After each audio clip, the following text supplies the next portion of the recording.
네, 지금 정프로 오징어설이 급격하게 대두되고 있는데요. 아이고. 예, 여러분 오징어 덮밥 어떤 쌀로 해서 드시나요? 예, 대한제일미 맛있는 밥과 함께 오징어 덮밥 해 드시면 아마 다른 쌀로 해 드시는 것보다 훨씬 더 맛이 좋을 겁니다. 네. 자, 우리 김영렬 센터장님과 함께 조금은 불편한 진행 앞으로 오늘 가보겠습니다. 자주 있는 일은 아니니까요. 비워요 조금. 네, 우리 오늘 시장 마감 상황 한번 살펴보도록 하겠습니다. IBK 투자증권의 박근형 부장님 어서 오십시오. 네, 안녕하세요. 네, 안녕하세요. 반갑습니다. 쭈글쭈글해지는 느낌이 드네요. 뭐 센터장님 저 옆에서는 우리 박근형 부장님도 그렇게 뭐 예외는 아닙니다. 네, 그러니까요. 쭈꾸미 정도로 가야 될 것 같습니다. 쭈꾸미 갑니까? 네. 네, 저는 오징어로 가겠습니다. 오늘 아주 해물잔치고요.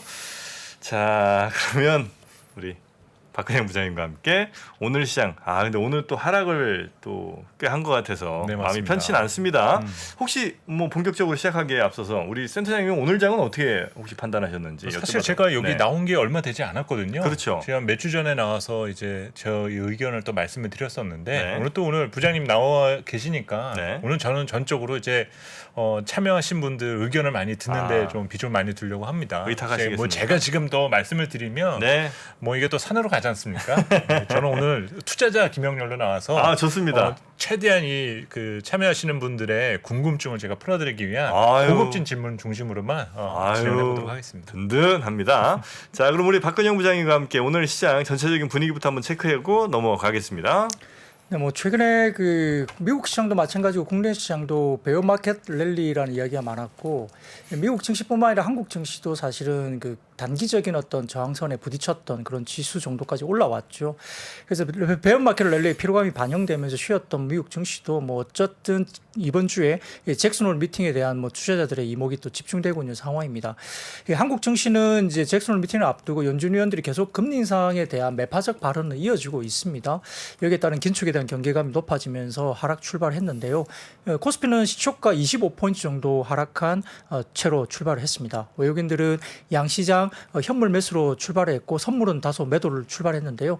기관은 양시장 현물 매도와 선물 매수로 엇갈린 출발을 일단 보였습니다. 원달러 환율이 1335.5원으로 출발하면서 13년 4개월 만에 최고치를 갈아치웠는데 오전 한때 1338원대까지 치솟은 환율에도 불구하고 외국인들은 매수세가 또 유입되는 모습을 보였습니다. 9시 15분경 지수 저점을 형성 후에 낙폭을 다소 축소시키는 모습도 보였는데요. 그 수출입 실적 관련된 8월 1일에서 20일까지 데이터가 일단 발표가 오전에 됐습니다. 표를 하나 띄워주시면 보일 것 같은데요. 8월 1일에서 20일까지 부분인데 이 네모나게 빨갛게 보여진 부분들이 이제 사실은 이 20일까지 누계 무역 적자가 102억 달러. 그래서 연간 누계 254억 달러 적자이기 때문에 이 속도면 올해 연간 무역 적자 폭이 500억 달러 수준도 사실은 좀 찍을 수 있을 것 같아서 특히 이제 원유 부분 그리고 석탄, 가스 이게 에너지원 수입이 큰 부담을 주고 있는 걸 나타났고요. 여기에 따라 원달러 환율이 또 고공행진을 하는 이유 중에 하나로 꼽히기도 했습니다. 업종별로는 통신업을 제외한 대부분 업종이 하락세를 보였고 특히 이제 그 긴축에 따른 증시 조정 그리고 부동산 PF 등의 우려가 나오고 있는 최근의 증권 업종 이런 쪽에 하락폭이 다소 좀 크게 오전에 시작된 가운데 금융 그리고 섬유유복, 철강, 이 전기전자, 운수창고 등 경기 민감 업종 중심으로 약세가 보였고요. 오전 10시가 지나면서 중국의 8월 그 LPR 금리가 발표됐습니다. 원래 이 중국의 금리 발표 예정은 8월 20일 그러니까 주말 사이 예정이 됐는데 이걸 건너뛰고 조금 늦게 월요일 날 이 장중에 발표하는 그런 모습을 보였는데요. 조금 이례적이라고 이야기가 많이 나옵니다. 그래서 지금 이제 이 부분이 나왔는데요. 표를 좀 띄워주시면 좋겠습니다. 그 1년물 LPR 금리는 3.6, 전월에 3.7에서 3.6으로 낮추었고요. 5년물 LPR 금리를 전월 4.45에서 4.3으로 낮추었습니다. 그 비대칭 인하로 보이는데 지금 그 5년물 금리 인하폭이 사실은 시장에 서프라이즈 할 정도로 5년물 인하폭이 상당히 기대 이상으로 많이 나왔습니다. 아마 1년물이 지금 10bp 그리고 5년물이 15bp 떨어진 거죠. 그렇죠. 약간 비대칭 인하인데요. 아마 5년물 금리를 좀 낮춘 것은 특히나 약간 부동산에 대한 방점을 좀 찍는 전략이 아닌가 싶은데 아무튼 예정대로 안정된 수순으로 보였지만은 5년물 금리 인하 폭이 사실 시장의 예상을 좀 넘어서는 서프라이즈로 좀 많이 내렸다 볼 수 있습니다. 그래서 특히 이제 통상 LPR 금리 인하 직후에 대출 유동성 증대 효과가 뚜렷한데 이 보시는 표를 보시면은 네모나게 나와 있는 부분들이 보입니다. 이 부분들이 금리 인하를 하면서 5년물을 쭉쭉쭉 내리니까 그 뒤로 은행권의 중장기 대출 순증액이 가계 쪽에서 상당히 많이 올라오는 모습이 보이거든요. 그러니까 유동성 공급이 그 뒤로 많이 됐다고 볼 수 있습니다. 네. 그래서 지금 이 표는 현재 그 8월 오늘 내린 그 지표가 지금 반영이 안 된 그 금리거든요. 5년물 금리. 그러니까 더 내려갈 텐데 그렇게 되다 보면 아마 그 중장기 대출 순증이나 그 자금에 대한 유동성 이런 부분들이 아마 중국 시장이 좀 더 올라오지 않을까 이렇게 예상하는 표를 하나증권에서 보여주는 표를 하나 올려놔서 한번 갖고 와봤습니다. 네. 22년 4월 뭐 이럴 때 보면 그때도 이제 금리를 낮춘 거잖아요. 네네. 근데 그때는 그 전에 비해서는 조금 그러니까 마이너스 폭이 조금 줄어든 거긴 하군요. 네, 뭐 살짝 아. 조금씩 이제 많이 좀 줄였다가 이 부분을 조금 더 살짝 그 부분들이 지표 조금 네네네. 줄어드는 모습인데 근데 과거 사치를 보면은 이렇게 금리를 계속적으로 내리다 보면 일단 유동성 지표를 좀 많이 올려주는 느낌이 들고요. 특히 이제 크레딧 임펄스라 해가지고 이게 중국의 그 여러 가지 그 신용 관련된 지표가 있는데 GDP 대비 이게 신용 관련 지표로 알고 있습니다만 크레딧 임펄스가 지난 연말 이후로 중국이 또 약간 올라오고 있는 모습이 보이거든요. 유동성 지표가 상당히 또 중요한 것은 사실은 삼성전자나 하이닉스 같은 경우도 반도체 섹터가 중국 쪽에 크레딧 임펄스나 유동성 지표에 또 약간 동조를 하는 모습을 보인다는 그런 일부 증권사의 뭐 분석도 있기 때문에 사실 좀 중요한 지표로 보이긴 합니다. 네. 아무튼 이제 오전 외국인은 다행히 이제 순매수 기조가 유지됐고요. 코스피 쪽에서는 화학, 원종 장비, 기계, 비공석 광물 쪽을 매수했고 코스닥에서는 엔터나 일부 2차 전지를 매수를 했습니다. 이 기관은 비공석 광물을 제외한 대부분을 매도세를 보였다는 것이 이제 사실 오늘의 하락세는 기관이 약간 주도를 했다 볼 수 있겠습니다. 이 낙폭을 축소하면서 2,470포인트대에서 횡보하던 코스피가 한시를 지나면서 외국인 선물 매도를 살짝 확대를 하면서 네. 재차 낙폭이 확대됐고요. 한시 50변경 원달러 환율이 1,340원을 돌파했습니다. 그러니까 원달러 환율이 왜 이렇게 된 거예요? 1,350원도 혹시 오늘 장중에 돌파했었습니까? 뭐 그런 얘기가 있는 것 같은데 제가 잘 본 게 맞는지 모르겠는데 1,300 지금 현재는 1,344원쯤이잖아요. 근데 아까 뉴스 얼핏 듣기로는 1,350원까지 찍었었다고. 뭐 네, 그렇죠. 네네. 아니 무슨 환율이 그렇게 급하게 가요? 예, 그래서 이제 지금 이게 13년 4개월 만인데 이게 네. 환율이 이것보다 더 높았을 때는 IMF하고 2008년 금융위기 뭐 이 정도 꼽을 수 있는 정도이기 때문에 좀 이례적으로 좀 많이 높은데 근데 이게 뭐 한국만의 어떤 환율 문제는 아닌 것 같고 네. 유럽이나 뭐 중국 쪽의 영향이 같이 겹치면서 이렇게 같이 가고 있다 볼 수 있겠고요. 이 전체적으로 지금 뭐 잭슨홀 미팅, 유럽발 경기 불안 이게 계속적으로 가고 있는데 유럽은 사실 지금 답이 없는 분위기예요. 뭐 계속 경기는 안 좋고 금리를 올리기도 힘들고 이러다 보니까 계속 이제 금리 관련된 부분들이 쉽지 않으면서 지금 달러 강세가 계속적으로 가고 있는 것 같습니다. 오늘은 외국인 수급이 네. 상당히 헛갈리게 만들거든요. 맞아요. 네. 현물에서 매수가 있었고 선물에 매도가 있었는데 부장님 의견은 어느 쪽이 조금 더 의미를 둔 포지션이었다라고 볼 수 있을까요? 사실 지금 정도의 거면은 사실 외국인이 더 팔아야 되는 게 맞는데 7월 중순 이후에 외국인들 일단 들어왔고요. 그리고 그때 한 3, 4조 정도 순매수가 계속 들어오고 최근에는 왔다 갔다 하지만 네. 근데 그 자금의 성격이 이제 미국계 자금이 많다. 그러면 이게 단기 자금보다는 조금 길게 보는 자금에서 결국 지금 외국인 입장에서는 여전히 한국 시장을 많이 비워놓긴 했습니다. 뭐 물론 미국 쪽의 환경이 좋기 때문에 일부 자금들이 미국 쪽으로 간다고 볼 수 있지만 한국 쪽의 그 여러 가지 외국인들의 어떤 비중이 30% 언더인 것 같아요. 29.5% 정도니까 완전 바닥까지 빠진 건 아니지만 상당히 낮은 수준입니다. 그렇기 때문에 네. 환율이 만약에 뭐 어느 정도 이제 한국 주식 익스포즈가 너무 낮고 그다음에 원화의 과도한 약세라고 본다면은 다소 좀 외국인들은 지금 정도부터는 조금씩 사도 되는 자리로 보이긴 하는데 뭐 그렇다고 해서 뭐 공격적으로 막 사들어오고 이러지는 않거든요. 그냥 예. 어떤 오늘 선물 매도는 그런 해지성이다라고 것 볼 수가 같아요. 있겠네요. 네네 그렇게 보입니다. 그래서 이 순매수 기조가 여전히 뭐 기관들이 우호적이지 않고 그다음에 외국인들이 여전히 조금은 사주느냐 안 사주느냐에 따라 네. 주가가 뭐 약간 방향을 나타낸다는 점에서는 아직까지는 외국인 수급의 눈치를 좀 봐야 되는 장이 아닌가 싶고요. 전체적으로 지금 유럽 제조업과 서비스업 지표가 23일 예정되어 있고 잭슨홀이 2025일부터 27일까지 환율 변화 연관된 이벤트가 금중에 많습니다. 그래서 다소 조금은 오늘 같은 경우도 고베타 종목군 그러니까 성장주라든지 중소형주가 좀 별로 안 좋았습니다. 그렇기 때문에 이 관련된 고베타 종목군들은 위험 관리가 조금 돼야 되지 않냐 생각 들고요. 적극적인 매매 대응보다는 이번 주는 조금 관망 심리 또는 뭐 어쨌든 좀 쉬어가면서 잭슨홀 쪽의 어떤 결과를 조금 바라보는 것도 네. 하나의 어떤 방법이 되지 않을까 싶습니다. 저희가 그 환율이 참 중요하다는 얘기를 외국인 이제 수급 차원에서 굉장히 많이 하지 않습니까? 그렇죠. 네. 근데 미국이 어쨌든 금리를 앞으로 더 우리보다는 더 많이 인상할 거잖아요. 맞습니다. 지금 75, 뭐 50, 50, 뭐 등등 여러 시나리오들을 아무리 뭘 대입해봐도 우리보다는 많이 올릴 것 같은데 그러면 환율은 더 불안해질 요소가 큰 건 아닙니까? 그렇죠. 여기서? 사실 그 가능성이 많이 지금 반영되고 있는 거죠. 그러다 보니까 네. 달러의 강세 기조가 멈추지 않는 거고, 네. 그러니까 달러라는 것의 특성이 그런 거잖아요. 뭔가 불안해져도 달러, 그리고 경기 침체가 온다라고 해도 믿을 거는 결국은 달러밖에 없으니 그 두 가지에 대한 선호가 계속적으로 가격을 부스트업 시키고 있는 상황이라 볼 수가 있는 거죠. 그래서 이게 지금 저는 불안한 게, 그러니까 달러가 그 충분히 미국이 이제 금리 더 올릴 만한 걸 이제 염두하고 그거 다 반영된 게 지금의 가격이면 그나마 조금 안심인데 혹시 앞으로 금리가 더 올라가면 이제 문제는 관점이 조금씩 바뀌겠죠. 연내 금리 인상의 그 시기가 중단되는 시점이 예? 올해 끝날 거냐, 아니면 내년도 계속 연초에는 올려야 되냐.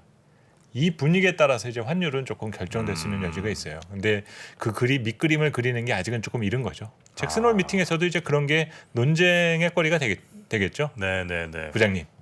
뭐 그렇죠. 사실 우리가 소위 말하는 잭슨홀 피벗 뭐 이런 것들을 사실은 좀 많이 기대를 하고 있지 않습니까? 근데 그렇죠. 사실 이 가능성으로 봐서는 쉽지 않아 보여요. 물론 이제 인플레가 잡히기 전까지는 굉장히 매파적인 발언을 계속 할 걸로 보입니다. 그리고 정말 지표가 연속적으로 보인다고 할 때는 이제 기조를 확 바꾸겠죠. 근데 그 전까지는 아마 좀 매파적인 발언은 계속적으로 나오지 않을까 싶고요. 그걸 뭐 금리 인하를 내년에 2분기부터 기대한다. 이거는 사실은 모든 연준 위원들도 아니라고 계속 이야기하고 있는데 그걸 자꾸 아니라는 걸 또 아니라고 생각하고 주가를 끌어올렸으니까 제가 보기에는 거기에 대한 약간의 되돌림 현상이 나오지 않을까 그런 네. 생각을 갖고 있습니다. 자, 그러면 전체적인 시장 분위기 그리고 환율 이야기 이 정도 마무리하고요. 그러니까 하나하나 또 섹터별로 한번 들어가 보도록 하겠습니다. 네, 어디부터 가볼까요? 역시 이제 최근에 핵심은 뭐 에너지 쪽이나 여러 가지 곡물 사료 이쪽인 것 같아요. 여전히 그쪽으로 자금들은 흐르고 있는 것 같은데요. 지금 사료 같은 경우도 지금 인도가 밀수입을 늘리기 위해서 현재 40%의 밀수입 관련 관리를 인하하거나 폐지하는 방향을 검토하고 있다 이렇게 밝혔습니다. 뭐 인도뿐만 아니라 뭐 전 세계적으로 지금 고온 현상이라든지 가뭄 때문에 사실은 굉장히 곡물도 사실 다시 한번 주목을 받는 그런 국면으로 갈 수 있고요. 뭐 미국 쪽의 작황이 좋다고는 하는데 우크라이나나 다른 쪽 인도 쪽도 사실 좀 어려운 분위기인 것 같아요. 사실 오늘 뉴스가 정말 많이 나왔거든요. 네, 맞아요. 유럽 지역에서 강수량이 너무 뭐 바닥에다 드러난다 강에 그런 얘기들이 이제 자꾸 사료나 이쪽에 대한 어떤 촉매제가 자꾸 되어가고 있는 것 같은데. 네, 맞습니다. 그래서 지금 뭐 인도 정부 같은 경우도 올해 밀수확량이 당초 추정치보다 한 4% 정도 감소할 거로 보이는 것 같고요. 지금 뭐 전체적으로 지금 그 뭐 수출 수확량 이런 부분들이 상당히 좀 생각보다 많이 안 올라오는 것 같아요. 그나마 그래요? 이제 미국 쪽이 조금 작황이 좋다는 이야기는 있어서 좀 커버를 하는 것 같은데 지금 작년 같은 경우는 약 700만 톤 정도를 밀을 인도가 수출했다고 합니다. 이게 금액으로 따지면 2조 8천억 정도를 수출했다고 네. 하는데 올해 같은 경우는 수출을 약간 통제하는 분위기. 그러니까 자국에도 먹고 살아야 되니까 뭐 이런 부분들을 간다면 밀 재고량 같은 경우도 상당히 2009년 8월 이후로 인도도 최저치까지 떨어진 걸로 보입니다. 그래서 전체적으로 지금 뭐 이날 관세에 관련된 부분을 좀 건드리면서 밀 수입을 또 인도가 만약에 늘린다고 한다면 국제 밀 가격이 당연히 영향을 미치겠죠. 근데 오늘 또 상반된 또 뉴스가 또 나왔습니다. 인도 정부가 이 인도 밀 수입 관련된 보도를 정면 또 반박을 했다라고 뉴스가 또 오후에 나왔기 때문에 사실 어떤 게 맞는지는 저희도 사실 좀 확실하게 볼 수는 힘듭니다. 네. 다만 이제 3분기 곡물 수입가 상승세 이야기가 계속 나오는데요. 대부분 2분기에 곡물 가격이 피크를 쳤잖아요. 근데 수입 가격은 한 3개월에서 6개월 정도 후행을 합니다. 그렇기 때문에 2분기 피크 친 곡물 가격이 한 3분기에서 4분기 정도에 걸쳐서 올해 이제 조금 더 수입 가격은 올라가겠죠. 그러니까 3분기에는 식료품 가격들이 대부분 다 또 가격 인상을 또 한번 트라이를 할 가능성이 높아요. 음식료 업종들이. 네. 그렇기 때문에 3분기까지는 수입 관련된 가격이 상당히 좀 높게 올라올 것 같고 4분기는 3분기에 비해서는 다소 낮아질 수 있지만 그래도 2분기보다는 조금 높은 수입 가격이 될 수 있다 이렇게 전망을 하고 있는 것 같습니다. 네. 다만 이제 올해 하반기를 지나면 현재 많이 낮아진 곡물 가격이 이제 정말 6개월 이후에 반영되는 구간이기 때문에 3분기까지 음식료 업종들이 가격을 올리면 스프레드가 벌어지겠죠. 그러면 실적으로 봐서는 올해 하반기 내년에는 뭐 적어도 한 상반기 정도까지는 음식료 관련된 업종들이 실적까지 좋아지는 구간이 된다. 그래서 그 기대감이 아마 또 하반기에 반영될 수 있다 이렇게 볼 수 있고요. 네. 거기에 따라서 음식료 업종은 이 시장이 좀 별로 안 좋고 좀 주춤할 때 오히려 좀 길게 중장기 성장하는 상승하는 그런 모습을 또 보일 수 있다는 점에서도 음식료 섹터도 사실은 조금은 실적단이 2분기부터도 좋았던 종목들 중심으로 좀 스타디를 하면서 좀 관심을 가질 필요가 있겠습니다.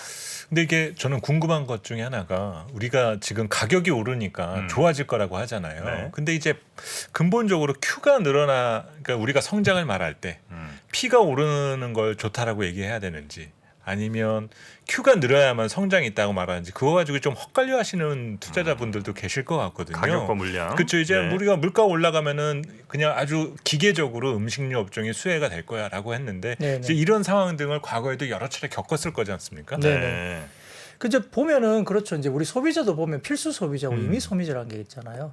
필수 소비자는 가격이 올라도 어쨌든 해야 되는 것들이 좀 중심이 되겠죠. 그러니까 뭐 우리가 가격이 좀 올라도 좀 가격 전가를 받아들이고 그냥 해야 되는 것들이고 임의 소비자는 예를 들면 뭐 명품이라든지 뭐 시계 같은 뭐 이런 것들도 뭐 사실 안 사도 좀 되는 것들, 좀 미룰 수 늦추거나 있는 것들. 미룬 것들 그런 것들이 예를 들어서 뭐 우리가 뭐 그 피부 미용이라 하는 것도 한 달에 한 번씩 받다가도 예를 든 겁니다. 네. 뭐 쉽게 이제 우리가 그 생각하자면 이제 두 달에 한 번도 미룰 두 달에 수 한 있는 번, 거죠. 석 달에 한 번 가도 되는 맞아요. 거잖아요. 좀 네. 힘들면. 그러니까 이렇게 필수 소비자와 임의 소비자는 조금 나뉜다고 봐요. 네, 그렇죠. 네. 그런 것을 본다면은 뭐 거기에 해당하는 것들을 좀 분류하시면서 음식료라도 좀 보시는 게 좋겠죠. 그러면 요즘 같은때 가격도 올라가는데 뭐 시장을 개척한다거나 뭐 이런 경우에 기업이 등장을 한다라면 상당히 매력적으로 다가오겠네요. 엄청 그러겠죠. 선호받는. 네. 여전히 뭐 수요가 좋다고 느껴지는 그 음식료 섹터가 있다면 굉장히 괜찮겠죠. 예를 들어서 뭐 SPC 삼립 같은 경우도 포켓몬빵이라는 게 있잖아요. 네. 그런 것들도 보면 2분기에 굉장히 잘 팔았거든요. 네, 그렇죠.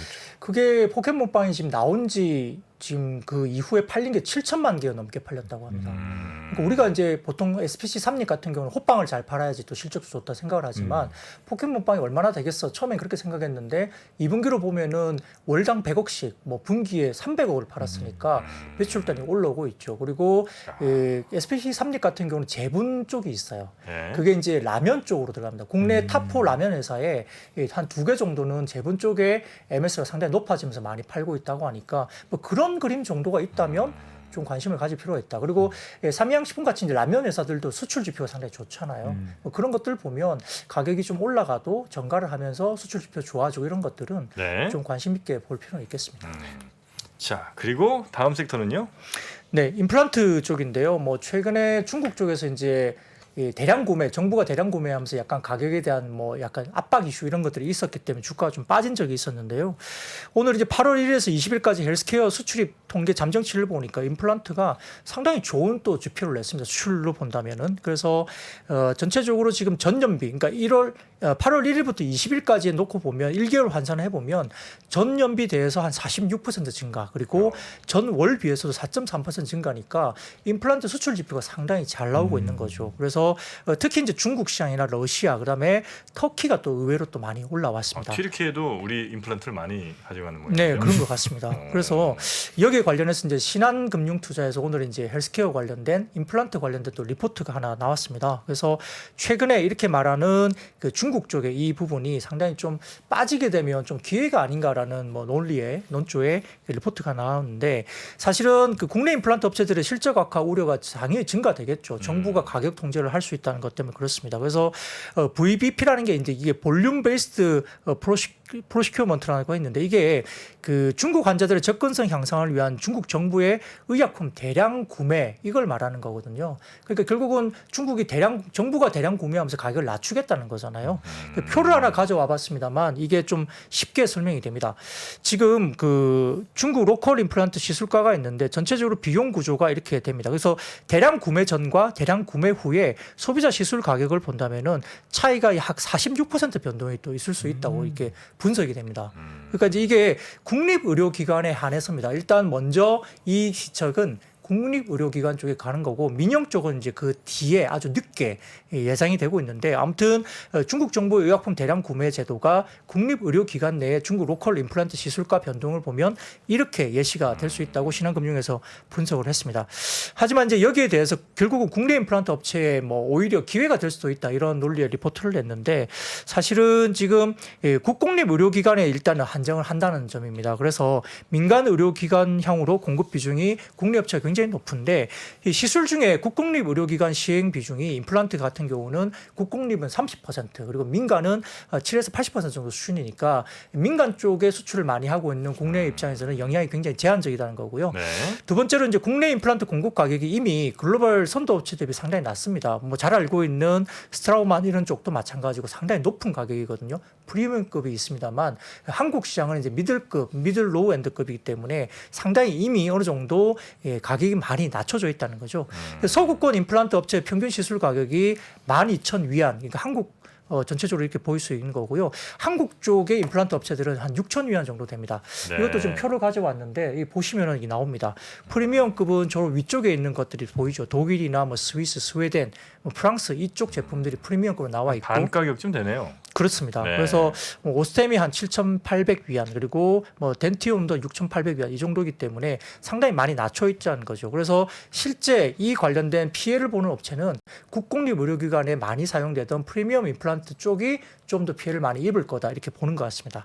더군다나 이제 중국 환자들은 가격 대비 또 임플란트 시술할 때 의사나 임플란트 브랜드를 중요하게 생각하고 또 국내 업체들이 또 중국 쪽에 교육을 많이 하면서 뭐 치과 의사들에 대한 교육이 이미 됐기 때문에 교육을 받은 치과 의사는 당연히 장비를 그걸 쓰겠죠. 그러니까 오스템 임플란트나 덴티움이 상당히 교육적으로 많이 이미 뿌려놨다는 점에서는 중국 쪽에 로컬 로우엔드급의 임플란트들이 또 올라오기도 쉽지 않다. 진입 장벽이 있다고 보는 겁니다. 그걸 표도 좀 보여주시면은 그 국내 임플란트 업체 그 중국향 매출 추이를 왼쪽 쪽에 보시면은 좀 천천히 우상향 그림이 계속적으로 나타나고 있습니다. 중국 쪽의 성장도 당연히 나타나고 있고요. 왼쪽 쪽에 위쪽에 보시면 그렇게 보이고 있고 오른쪽 위쪽에 오른쪽에 보시면 중국 임플란트 시장 점유율 현황인데 오스메 임플란트가 33%, 덴티움이 25%니까 양사가 중국 시장의 거의 55%를 점유하고 있습니다. 상당히 중가급에서 굉장히 잘하고 있거든요. 그래서 아래쪽에서 로컬 업체들이 올라오긴 상당히 힘들고 위쪽에 프리미엄급들이 상당히 힘들어진 과정에서 네. 어느 정도 점유율을 상당히 좀 잘 가져가고 있다 볼 수 있겠고요. 왼쪽 아래쪽에 보시면은 국가별 인구 1만 명당 임플란트 신입 개수인데 한국이 굉장히 많더라고요. 10,000명당 500개를 심는다고 합니다. 우리가 엄청 많이 심는 거군요. 네, 스페인이 260개. 그러니까 2위와 거의 더블 격차거든요. 이렇게 이제 임플란트 시술 관련된 부분들이 많이 심는다고 하고요. 중국은 10,000명당 아직까지도 22개 정도니까 상당히 낮습니다. 그래서 이제 시장이 개화하고 있다. 그리고 이제 소득 수준이 상당히 좀 높아지면서 임플란트 식림에 대한 또 관심도 많아지고 실제 또 그런 시술들이 많아지고 있고 또 원체 인구가 많으니까요. 또 여기에 대한 성장성은 충분히 있다고 볼 수 있는 거죠. 그래서 오른쪽 아래쪽에 보시면은 지역별 임플란트 산업 평균을 보면 성장률이 중국이 제일 높습니다. 역시 중국이 제일 높고 아시아 퍼시픽 쪽하고 북미, 그다음에 유럽, 라틴 아메리카도 의외로 많이 올라오고 있어서 이 중국 쪽 시장에 대한 점유율이 상당히 탄탄하다면 나쁘지 않다 이렇게 볼 수 있어서 신한금융투자의 이런 논리라고 한다면 네. 뭐 기본적인 최근에 주가가 빠진 것들이 전체 평균을 봤을 때 PER 한 11배, 12배까지 빠졌거든요. 그러니까 단기적인 리바운딩 정도는 한번 나올 수 있는 자리가 아닌가 싶기는 합니다. 네. 자, 그리고 엔터 쪽에 지금 또 화제가 되는 우리 블랙핑크 역시 뭐 주가에도 영향을 좀 주고 있죠. 네, 그 19일 공개된 블랙핑크의 선공개 싱글 핑크 베놈 이 유튜브와 스포티파이에서 뭐 긍정적인 평가가 계속 나오고 있습니다. 뭐 좋아하시죠, 다들? 예. 그래서 지금 YG엔터 같은 경우 오늘 이제 좀 굉장히 좀 두드러지게 주가가 좋았는데요. 네. 블랙핑크 그 핑크 베놈이 보니까 제가 이틀 된 것 같은데 이틀 됐을 때 그러니까 48시간 지나서 보니까 1억 뷰가 이미 네, 대단하군요. 1억 뷰. 네. 우리 언제 1억 뷰 해봅니까? 1억 뷰. 이렇게. 이렇게 나올 겁니다. 네. 일단 뭐 표부터 보시죠. 예, 편하게 생각하시는데 이게 네. 좀 어떻게 수치가 비교되는지 딱 보면 표시가 납니다. 위쪽을 보시면 역대 K-팝 스포티파이 글로벌 진입 스트리밍 수치 비교인데 역시 BTS가 버터가 2021년 뭐 굉장히 높죠. 지금 1,100만 회 정도 나왔고요. 그 블랙핑크가 어쨌든 핑크 베놈이 두 번째로 높습니다. 뭐 그 위에 이제 BTS가 이제 3, 4, 5위까지 됐기 때문에 BTS 이후에 이렇게 블랙핑크가 아주 그 BTS를 육박하는 어떤 그런 부분들을 보였다는 점에서 상당히 그 스트리밍 수가 상당히 좋게 나왔고요. 오른쪽 위에 쪽에 보시면은 역대 블랙핑크 스포티파이 글로벌 1일차 스트리밍 수치인데 이게 블랙핑크가 결국은 지금 어떻게 이야기됐냐면 블랙핑크의 경쟁자는 블랙핑크밖에 없다고 이야기할 정도로 자기 스스로의 어떤 그런 벽을 깨고 있다고 이야기할 정도입니다. 그래서 보시면은 뚜두뚜두 이게 그 2018년도에 나온 그 음악인데요. 여기서부터 쭉 올라오는데 이게 러브식 그게 이제 러브식 걸이 이제 2020년도에 많이 올라왔는데 이번에 핑크 베놈이 2022년도에 이제 역대급으로 올라온 거죠. 그래서 이런 부분들이 보이면서 상당히 지금은 이번에 신곡이 나온 것들에 대해서 굉장히 글로벌리 엄청난 이제 지금 관심을 받고 네. 있다 보시면 되겠습니다. 왼쪽 하단 쪽에 보시면 역대 여성 가수들의 스포티파이 글로벌 진입 스트리밍 수치 비교인데요. 조금 한번 확대를 좀 해볼까요? 네. 왼쪽 아래. 왼쪽 아래 보시면 아리아나 그란데가 뭐 상당히 높죠. 2019년도에 850만 회. 굉장히 높습니다. 근데 테일러 스위프트, 그다음에 블랙핑크가 3위 정도가 됩니다. 역대급 3위 정도가 되고요. 테일러 스위프트가 4위, 그리고 그 밑에도 테일러 스위프트가 이제 2020년도에 이렇게 했는데 이만큼 어쨌든 굉장히 높게 형성된 부분들이 이 글로벌에서 상당히 지금은 관심을 받고 있다 보시면 될 것 같고요.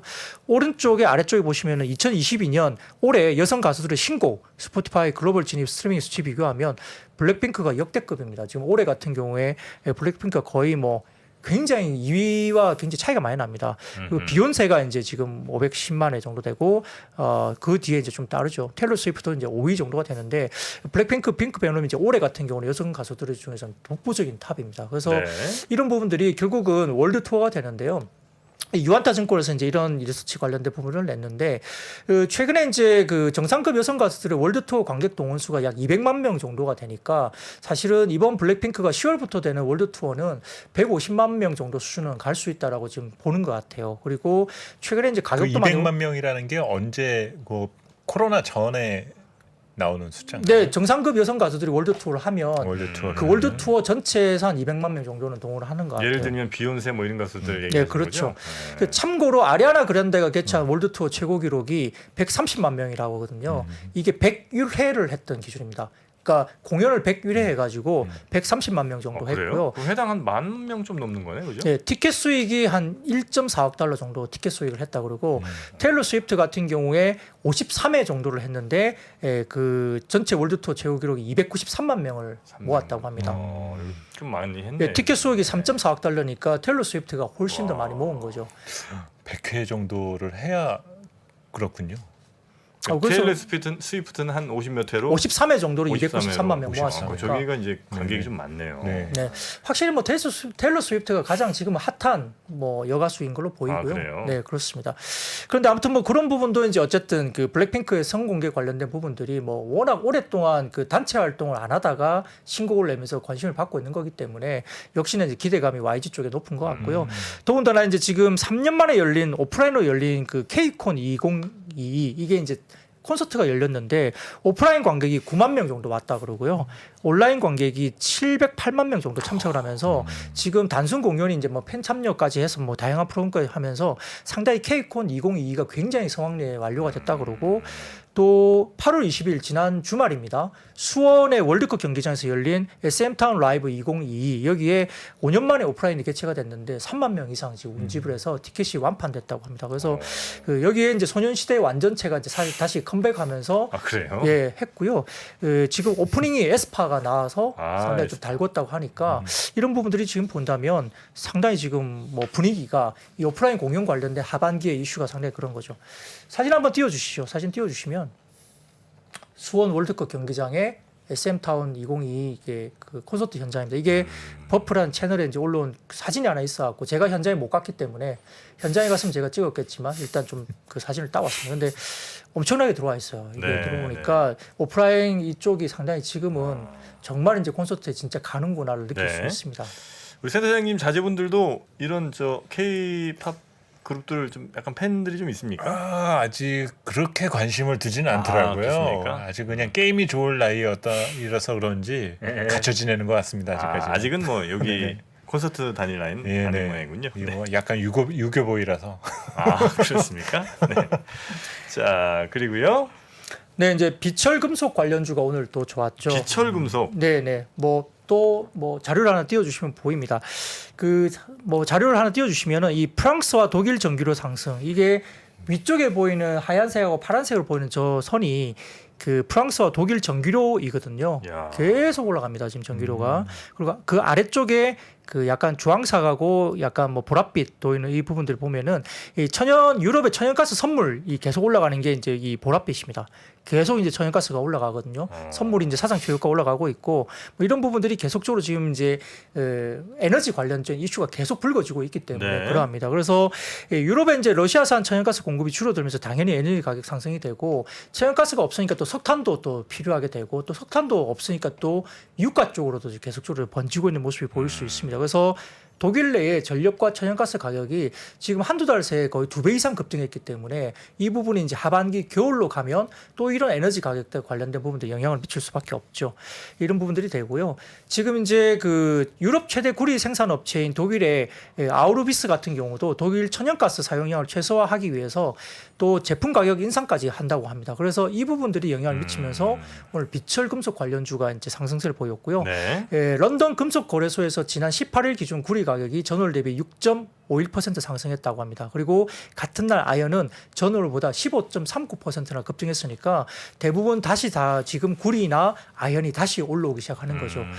그래서 이런 부분들이 상당히 좀 그 여러 가지 기본적인 원자재 관련 쪽에서 다시 많이 빠졌다가 다시 좀 튀어오르는 모습들이 보인다 이렇게 보일 수 있기 때문에 사실은 이런 부분 때문에 이구 산업이나 뭐 대창, 조일 알미늄, 티플렉스, 서원, 풍산 이런 종목들이 비철금속들이 오늘 이제 좀 보였는데 근데 좀 이제 한 가지 약간 뭘까 반가운 소식이 하나 있습니다. 네. 이 뭐냐면 표를 그 다음 표 보여주시면 우리가 독일의 이제 라인강 쪽에 수위가 상당히 낮아졌다 이야기하고 네네네. 있잖아요. 근데 특히 카우프 지역에 이제 수위가 가장 낮아서 뭐 32cm까지 빠졌다. 근데 그렇죠. 이 표를 보시면 이 갑자기 이제 라인강 수위가 많이 올라왔습니다. 그래요? 예, 그래서 지금 이게 보시면은 CTT 리서치 쪽에서 나온 자료인데 지금 라인강 수위가 8월 22일 기준으로 단숨에 95cm까지 올라왔다. 비가 좀 내렸나 보네.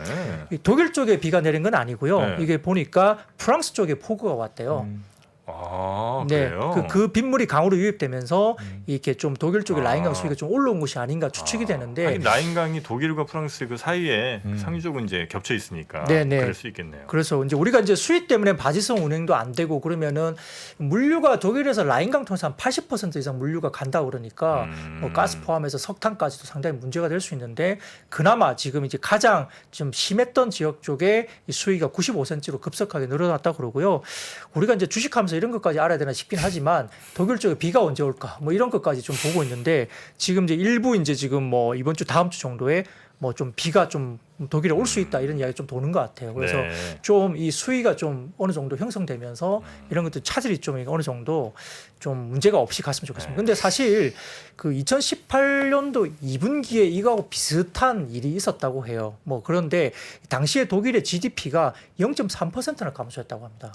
이 가뭄으로. 네, 가뭄으로. 그러니까 이건 경제에 심각한 타격을 줄 수 있는 네, 영향이기 네. 때문에 이 부분들이 결국은 독일만의 문제가 아니라 전체적인 에너지의 문제이니까 이 글로벌리 인플레에 또 영향을 줄 수 있거든요. 그래서 다소 좀 빠지고 있는 인플레 수치와 관련된 지표들이 다소 네. 올라온 것들이 부담스러울 수 있어서 빨리 이제 독일 라인과 관련된 수입 문제는 좀 자연스럽게 좀 풀렸으면 하는 바람이 네. 있습니다. 그럼 비철금속은 어떤 관점으로 봐야 될까요? 지금 계속 올랐다 내렸다 계속 반복하고 있는 것 같은데. 네, 그렇습니다. 뭐 사실 뭐 구리나 뭐 아연 이런 것들이 사실 어떻게 움직일까 이걸 예측하기가 사실 좀 쉽지 않아요. 근데 이제 최근에 상반기에 또 좀 많이 빠졌잖아요. 사실 뭐 그 전쟁 이전 수준까지도 곡물도 빠지기도 하고 이렇게 많이 빠져서 이 지표와 관련된 뭐 미국의 인플레 지표와 관련된 부분도 좀 안심을 할 수 있는 부분이었는데 아까 말씀드렸듯이 지금 아연 같은 경우는 전월보다 15% 이상 또 급등하고 있으니까 좀 부담스럽죠 분명히. 근데 아까 말씀드렸던 최대 구리 생산 업체 같은 경우도 이 천연가스 사용량을 줄이기 시작하면서 결국 공급량을 줄이는 거거든요.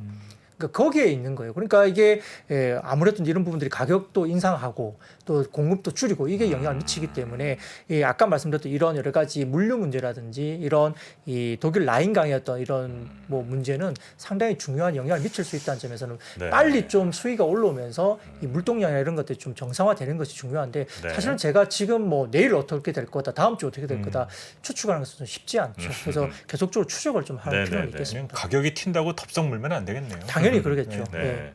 이런 거는 진짜 투자하시는 분들 입장에서 물론 이제 본인들이 판단할 몫이긴 하겠습니다만 이런 거에 의해서 막 왔다 갔다 하잖아요. 네네. 그러면 이런 것까지 다 좀 챙겨봐야 되나 생각이 들기도 하고 한편으로는 이런 거 챙겨보기 시작하면 사실 안 볼 게 없잖아요. 전 세계 수많은 글로벌 뉴스 뭐 전 세계 뉴스 그럼요. 계속 봐야 되는데 그럼 네네. 거의 뭐 삶을 살 수가 없으니까. 그렇죠. 이렇게 투자를 복잡하게 하기 시작하면 한도 끝도 없어요. 그러니까. 그래서 그거를 단순하게 만드는 게 가장 우수 투자자가 되는데 필요한 네. 덕목이 되겠죠. 아 그렇습니까? 네. 근데 그 중에 또 몇 개 중요한 걸 어떻게 또 뽑아내느냐도 참 뭐 중요한 것 같기도 하고 어렵고. 근데 이제 사실 뭐 네. 환율 같은 경우도 예측하기가 불가능하잖아요. 그렇죠. 뭐 네. 지금 뭐 환율을 놓고 더 갈 거라고 뭐 지금 세게 베팅한다, 아니면 뭐 하락적으로 세게 베팅한다, 이게 쉽지 않거든요. 그러니까 그런 것들을 하기보다는 좀 이렇게 팔로잉을 하면서 좀 어떤 부분들을 뭐 해지도 하면서 이렇게 해야 되는데 뭐 저희도 사실 쉽지 않아요. 이 부분들 네. 뭐 환율이 어떻게 될지 저희도 뭐 정확하게 알 수는 없습니다. 자 그리고 뭐 도시가스 이야기도 좀 나왔었는데 어떻게 됐습니까? 네, 세일가스. 똑같습니다. 네. 뭐 결국 이제 뭐 네덜란드 TTF 거래소의 천연가스 선물이 계속적으로 급등하니까요. 그리고 지금 러시아의 국영가스 기업인 가스프롬이 노드스트림 1 이 관련된 공급을 이달 31일부터 또 내달 2일까지 3일간 또 중단한다고 또 이야기를 합니다. 그러니까 계속 이제 딴지를 거는 거죠. 그래서 그런 부분들이 또 영향을 미치는 것 같고요. 그래서 네. 천연가스 급등세 때문에 역시 이제 GS나 한국가스공사, 경동도시가스, SH에너지화학, 한국화본 이런 관련된 도시가스나 쉐일가스가 또 움직였기 때문에 이거는 뉴스 플로우에 따라 계속적으로 이제 테마성으로 움직이는 거니까 아까 말씀드린 대로 여기에 쫓아서 또 따라가거나 이것도 쉽지 않은 모습이긴 하지만 아무튼 오늘의 특징으로 볼 수 있겠습니다. 네. 느낌이 한 3월, 4월 정도 되는 느낌인데요. 지금요? 뭐, 그러니까 그때 당시에 막 그 우크라이나전 나고 나서 네. 들썩이던 논리하고 좀 대충 많이 겹쳐 보이거든요. 그렇죠. 근데 이제 아까 말씀드렸듯이 이제 천연가스에서 결국은 어떻게 되죠? 다시 가스에서 오일 스위치로 가는 거죠. 가스가 안 되면 또 오일을 써야 되는 걸로 가는 거니까. 그래서 오늘 정유주도 괜찮았어요. 네. SO일 같은 경우도 5% 이상 그렇죠. 급등했는데 결국은 가스 투 오일 스위치라고 이제 이야기를 하는데 가스가 안 되다 보니까 오일로 결국은 갈 수밖에 없다. 그래서 같이 간다고 볼 수 있는데요. 아시아 디젤 같은 경우는 지금 120에서 130달러, 그리고 아시아 LNG가 유가를 환산을 한다면은 300달러를 넘습니다. 지금 아시아 LNG 같은 경우는. 그리고 심지어 유럽가스는 유가 환산을 한다면 400달러 넘기 때문에 결국 전력 부족 해소를 하려면 가스에서 오일로 또 가야 되는 거죠. 그 논리로 네. 되니까 실질적으로 단기적으로는 그 논리가 맞을 것 같아요. 그러다 보니까 최근에 등경유를 중심으로 정제 마진이 다시 급등하고 있다. 그래서 그래요? 그러니까 전주 대비로서도 정제 마진이 한 6.2달러 이상 올라갔다고 하니까 마진이 엄청나게 급등해요. 그래서 S-오일이 오늘 뜨기 시작했고 SK 이노베이션도 오늘 플러스권에서 있다는 것은 결국 정제 마진 급등에 따른 S-오일과 같은 종목들이 다시 한번 같이 간다고 볼 수 있습니다. 네. 자 그리고 온라인 교육 콘텐츠, 온라인 교육하는 기업들도 오늘 좀 괜찮았습니까? 예, 뭐 정부 발표 때문에 이것도 움직였는데요. 사실 종목별로 당장 어떤 그 영향이 있고 매출이 굉장히 당장 뭐 다음 달부터 좋아진다 이렇게 보기는 사실 쉽지는 않습니다. 그래서 뭐 이것도 이제 테마성 움직임인데요. 지금 전 국민의 디지털 교육 기회 확대, 뭐 역량 강화 지원하겠다 정부가 나섰고요. 지금 2022년부터 26년까지 100만 디지털 인재 양성 목표라는 디지털 인재 양성 종합 방안 발표. 뭐 이것 때문에 그런데 사실 뭐 코딩 교육이나 뭐 인공지능 관련된 뭐 디지털 신기술 분야 관련된 그 대학이나 연구소 이런 부분들을 연계하면서 수업 활동도 이 부분에 좀 방점을 집중적으로 하겠다 이렇게 발표를 한 것 같습니다. 그래서 이 특화 교육 과정을 만들고요. 그래서 영재 학급도 2025년까지 70개로 확대 운영하고 특화 교육 관련된 부분들도 과정을 올해 2개 교를 시작으로 해서 2025년까지는 14개 학교로 확대하겠다 이렇게 하고 있고 네. 인공지능이나 머신 러닝, 그다음에 데이터 과학 등 인공지능 과목을 편성을 확실하게 두면서 특성화고 중에 소프트웨어나 인공지능 관련된 특성화고도 마이스터고로 지정 확대한다고 밝혔습니다. 그래서 교육 관련주는 뭐 역시나 이거 관련해서 움직이겠죠. 네. 네. 당장 뭐 교육 관련주가 그렇다고 해서 뭐 다음 분기가 실적이 갑자기 좋아진다 그런 거 분명히 아니겠죠. 네. 예. 확실히 작은 뉴스에도 이런 약세장에서는 뭐가 많이 좀 움직이고 그러는 것 같아요. 그렇죠. 네. 자, 그리고 또 어떤 섹터 한번 살펴볼까요?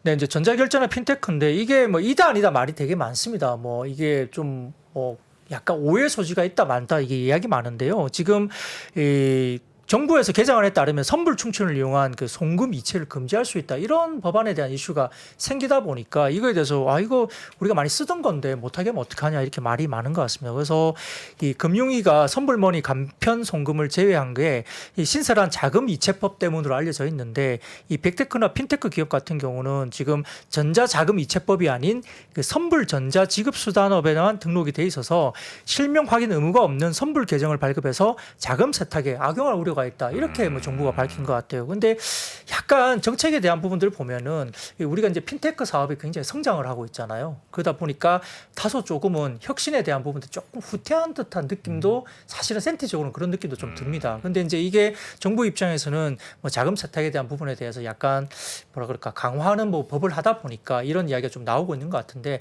아무튼 뭐 핀테크 기업들은 상당히 좀 반발할 수밖에 없겠죠. 이 부분에 대한 서비스가 계속 늘고 있잖아요, 사실은. 근데 네. 이런 부분들 조금 약간 제약하는 듯한 어떤 약간 정부의 발언들이 있다 보니까 그런데요. 근데 금융위 관계자 입장에서는 이렇게 말을 했다고 합니다. 신설하는 자금 이체법 라이센스는 기존 선불업체라면 대부분 큰 문제 없이 추가적으로 획득할 수 있다.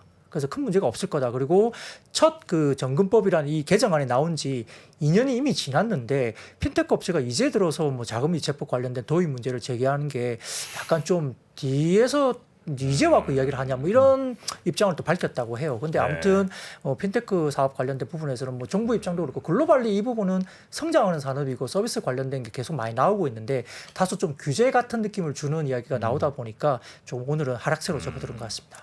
지난주에 아마 나온 뉴스 같긴 한데 그래서 이제 시장에서는 이게 지난 정부에서 특정 기업이 좀 많이 편의를 좀 받고 오히려 또 이번 정부에서 특정 기업이 이렇게 좀 좀 뭔가 이렇게 좀 불이익을 받는 거 아니에요 이런 이제 얘기도 루머처럼 좀 돌긴 하더라고요. 나올 수도 있죠 말이. 네, 그런 얘기가 좀 있는 것 같기도 한데 뭐가 정답인지 잘 모르겠습니다만 자 끝으로 스마트폰 관련 주까지 한번 볼까요?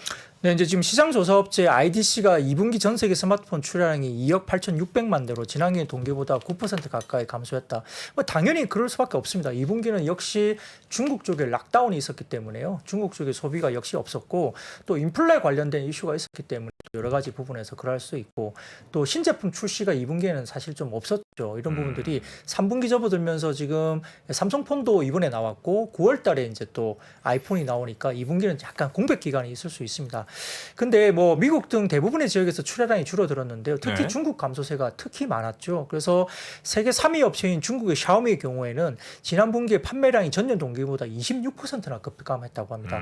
그리고 샤오미 같은 경우는 지금 코로나 확산에 따른 봉쇄 때문에 역시나 인플레이션 판매량에 영향을 준 걸로 볼 수 있겠고요. 중국 로컬 업체들이 사실은 세계 업체 다 굉장히 안 좋았어요. 이 분기는. 근데 그나마 애플이 가장 좋았고 삼성전자는 그래도 조금 선전을 했다고 합니다. 약간 빠지는 정도였고요. 중국의 로컬 업체들이 세 개가 대부분 다 많이 급락했다고 합니다. 네. 근데 여기에다가 중국 최대 파운드리 기업인 SMIC가 있는데 이 회사도 지금 스마트폰 그 생산업체들, 부품업체들이 갑자기 주문량을 줄이고 있다라고 언급까지 했다고 그러고요.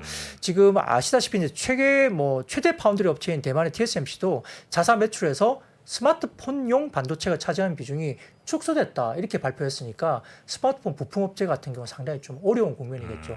근데 다행히 이제 그나마 지금 3분기 9월 달 초에 나올 것으로 예상되고 있는 애플 관련된 신작은 그래도 좀 괜찮을 거다 이야기되고 있어서 네. 그나마 애플 쪽의 밸류 체인 쪽의 부품을 그래도 좀 집중해서 보자 이런 정도로 좀 정리할 수 있겠습니다. 혹시 뭐 시장에서는 이번에 새로 나온 그 삼성 그 Z 폴더 Z 플립 요거에 대해서는 뭐 얘기가 좀 나오고 있습니까? 뭐 잘 나왔다든지 아니면 뭐 그냥 평타 같다 뭐 이런 얘기들이 좀 나오나요? 평가가 아직까지는 뭐 이렇게 딱 뚜렷하게 나와 있는 것 같지는 않아요. 그렇습니까? 그래서 뭐 기술적인 부분에서 많은 뭐 보완이 있었다 네. 정도까지 이제 다 있었던 것 같은데 아무래도 이제 요즘 실질 소비가 너무 약해지다 보니까 그런 부분에서 이렇게 막 뭐 대박이다 뭐 이런 것까지는 좀 연결되지는 않는 것 같습니다. 그렇습니까? 네. Z 폴드 혹은 뭐 Z 플립 있지 않습니까? 네, 그렇죠. 혹시 만약에 개통하실 것 같으면 SKT에서 꼭 개통하시기 바라겠습니다. 네, 네. 애용자입니다. 지금 혹시 폴더 쓰세요? 지금은 쓰고 있지는 지금 안 않는데요. 하시고 네. 써보셨어요? 네, 잠재적인 수요자죠. 잠재 수요자입니다. 네. 네. 자, 눈높이가 이제 맞아가고 있는 것 같습니다. 이제. 네. 폴드 같은 경우는 뭐 웬만한 그 미니 무슨 태블릿 같은 그렇죠. 사이즈가 네네. 나오니까 네네. 예, 그거 잘 활용하시는 분들이 많이 있는 것 같더라고요. 자, 오늘 그러면 요 정도로 시장 한번 좀 살펴보도록 하겠습니다. 우리 박은영 부장님 네. 오늘 또 우리 김영렬 센터장님과 함께 합을 좀 맞춰보셨는데 어떻게 괜찮으셨는지 모르겠네요. 예전에 뭐 타 방송에서 아. 뭐 또 진행자로 계셨을 때 방송을 그렇습니까? 많이 해봐서요. 네. 또 워낙 또 뭐 인물도 걸출하시고 또 아유, 사석에서도 아닙니다. 제가 또 편하게 같이 뵈는 분이라 굉장히 오늘 편안했습니다. 인물 얘기를 또 마지막에 한번 그렇죠. 맺히는 게 아이, 좀 있는 모양이에요. 좋은 이야기를 하고 가야죠. 예, 알겠습니다. 감사합니다. 우리 박근영 부장님. 하지만 부장님은 피부로 승부합니다. 음. 네, 물광 피부 박근영 부장님입니다. 얼굴은 아닌가요? 그러면 너무 욕심내지. 저도 안 된. 아유, 네, 알겠습니다. 아시잖아요. 네. 네. 자, 그러면 우리 박근영 부장님 내일 모레 네, 모레. 모레 뵙도록 하겠습니다. 고생하셨습니다. 네, 감사합니다. 수고하셨습니다. 매크로가 특히 올해 같은 경우가 매크로가 시장을 뒤흔들고 있어요. 올해 상반기 보시면 기업들이 잘 못했다는 얘기 안 나오죠. 드디어 3프로TV에서 오건영 부부장의 경제 강의가 출시됐습니다. 주가가 떨어지면 이유가 뭘까요? 보통 뭐라고 나와요? 인플레이션 때문에 떨어졌다 나와요. 그죠? 금리 인상 우려 때문에 떨어졌다는 얘기 들어보셨어요? 경기 침체 우려 때문에 떨어졌다는 얘기 들어보셨어요? 이게 뭐죠? 다 매크로예요. 매크로가 시장을 뒤흔들 때가 있어요. 시절이 태평하면 저 같은 사람들이 하는 얘기는 들을 필요가 없어요. 편안하잖아요. 그러면 그때는요, 바텀업 보세요. 포인트예요. 근데 시절이 하수상하잖아요. 시절이. 그럼 뭘 보셔야 되죠? 매크로 쪽에서 나오는 아이디어에 조금 더 주목해서 보실 필요가 있다라는 점. 요거 좀 기억을 해주시면 좋을 것 같습니다. 3프로TV 경제대학 오건영의 경제를 보는 눈 신규 출시 기념 8월 31일까지 얼리버드 특가로 만나보시죠. 지금 바로 영상 아래 댓글을 확인하십시오.